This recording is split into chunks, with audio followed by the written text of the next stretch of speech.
Sobat Sehat, ketemu lagi di Bincang-Bincang seputar Rembang Sehat.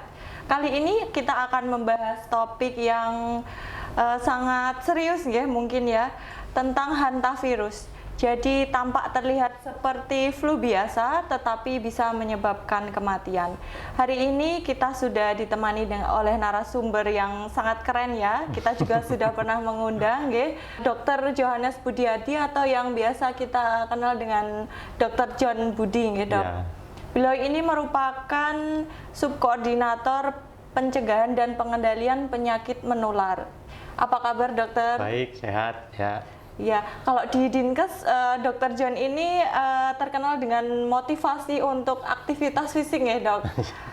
Masih berlatih otot ya dok. Semangat terus ya dok. Semangat terus. Iya, guys. Seperti yang sudah saya sebutkan tadi, kita akan membahas tentang hantavirusnya dok untuk kali ini. Nah, hantavirus sendiri itu apa sih dok? Jadi ini ya. Memang baru-baru ini baru tren ini penyakit hantavirus. Hantavirus sebenarnya itu penyakit zoonosis. Zoonosis itu sebenarnya penyakit yang ditularkan dari hewan ke manusia. Jadi memang ada penyakit yang dari manusia ke manusia seperti misalnya penyakit HIV, penyakit kelamin itu manusia-manusia. Tapi kalau hantavirus ini itu dari hewan ke manusia, khususnya penyakit hantavirus ini ditularkan oleh hewan pengerat tikus atau curut lah ya. Jadi memang penularannya dari hewan ke manusia. Sebenarnya banyak yang penyakit yang penularan dari hewan ke manusia, misalnya penyakit malaria, penyakit demam berdarah, ya itu cacing juga dari hewan ke manusia seperti itu.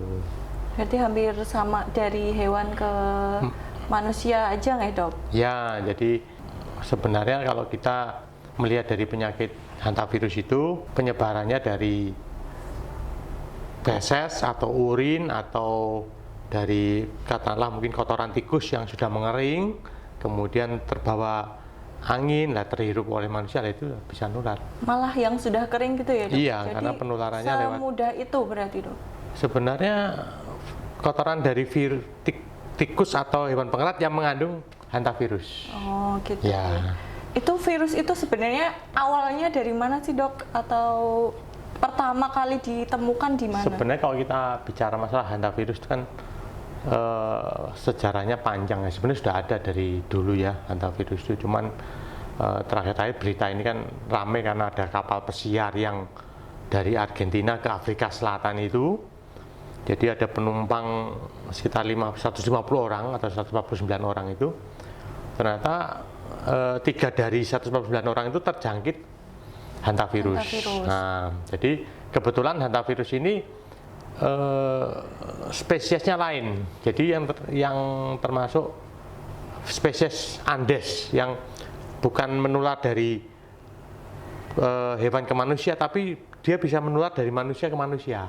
Oh, jadi bisa menular. Spesiesnya kebetulan beda. Beda. Oh, berarti ada beberapa spesies. Ya, ada beberapa spesies, cuman yang di kapal pesiar ini dari manusia ke manusia.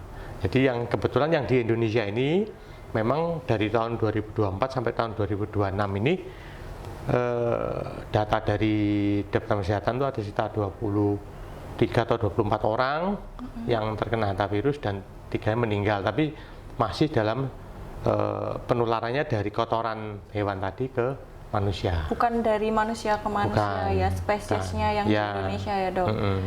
Kalau di Jawa Tengah sendiri dok, apakah sudah ada kasus dari virus Hanta? Di Jawa Tengah kebetulan yang kasus 24 orang ini di Jawa Tengah belum ada. Yang banyak itu daerah DIY, Jawa Barat, Jawa Timur ada, tapi Jawa Tengah belum ada.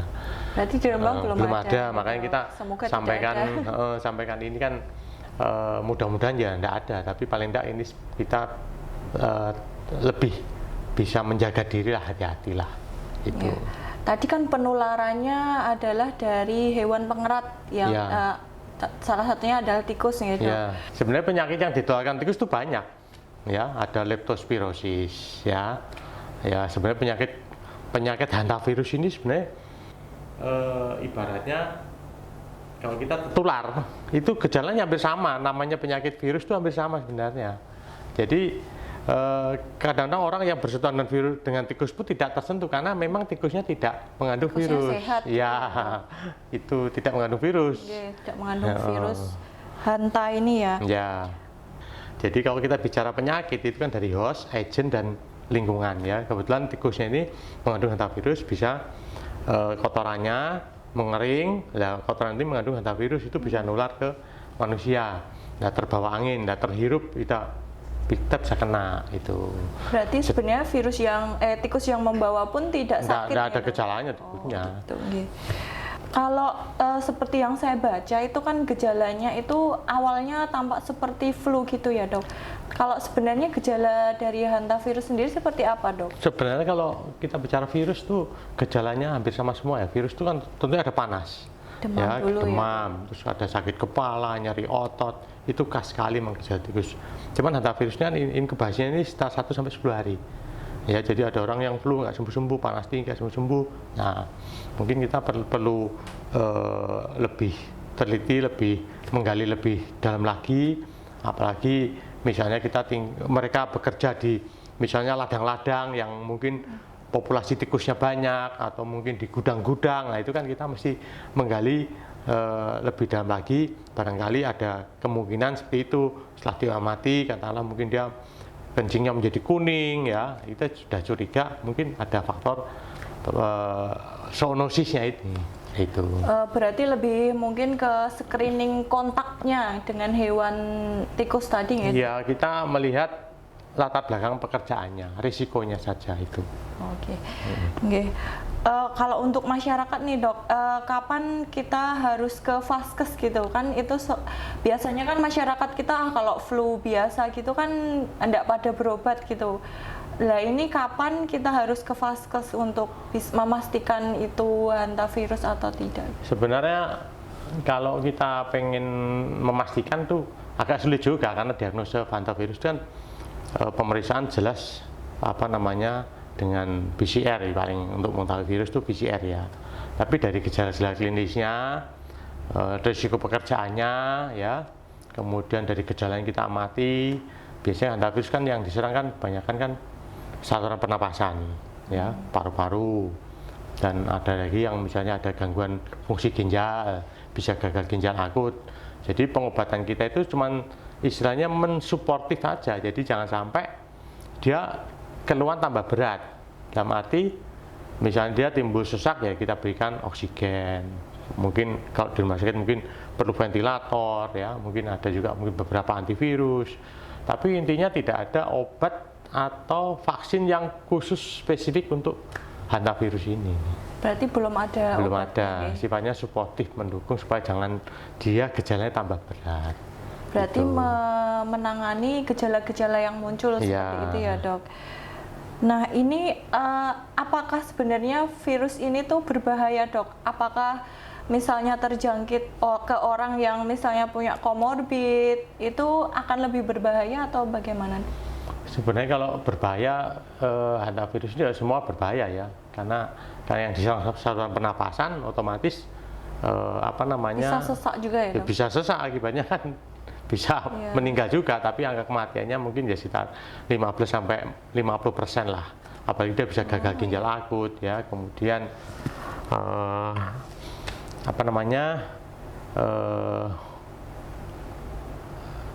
kalau dia segera ditangani, saya rasa enggak ada masalah dengan hantavirus. Berarti mungkin penguatan di screeningnya itu ya? Ya, intinya itu ya segera tertangani, gejala-gejala yang muncul segera diobati.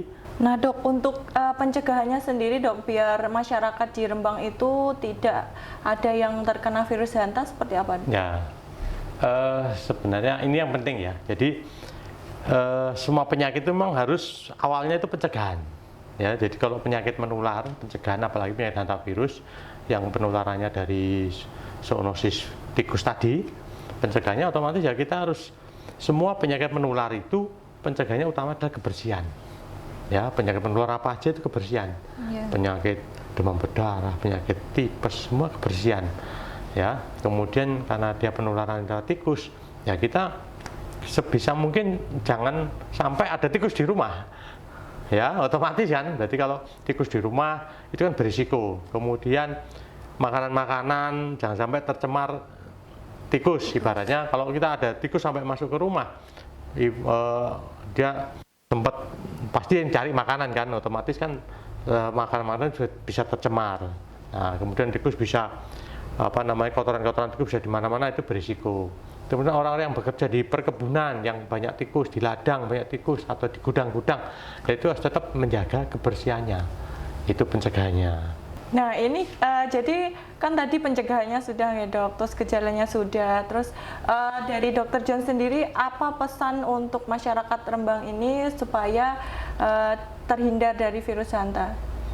Ya semua penyakit infeksi ya memang pencegahannya itu kita harus menjaga kebersihan, perilaku hidup bersih. Bersih dan sehat. Ya seperti kalau tikus tadi saya sarankan saran saya jangan sampai ada tikus di rumah itu ya seperti itu.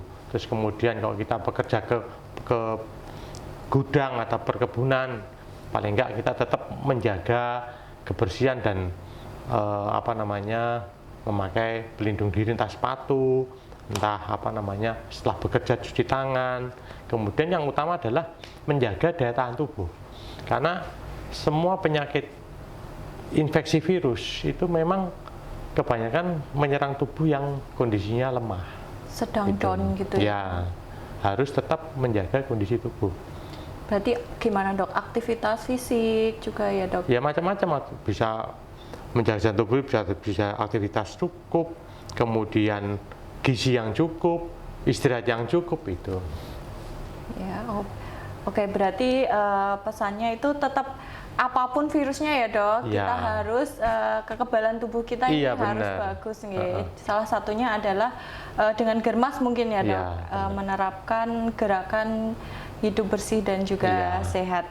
Ya, sobat sehat mungkin itu saja untuk bincang-bincang kali ini mengenai virus Hanta. Terima kasih Dr. John Budi yang sudah menyempatkan hadir di podcast kita kali ini. Sampai jumpa di lain kesempatan.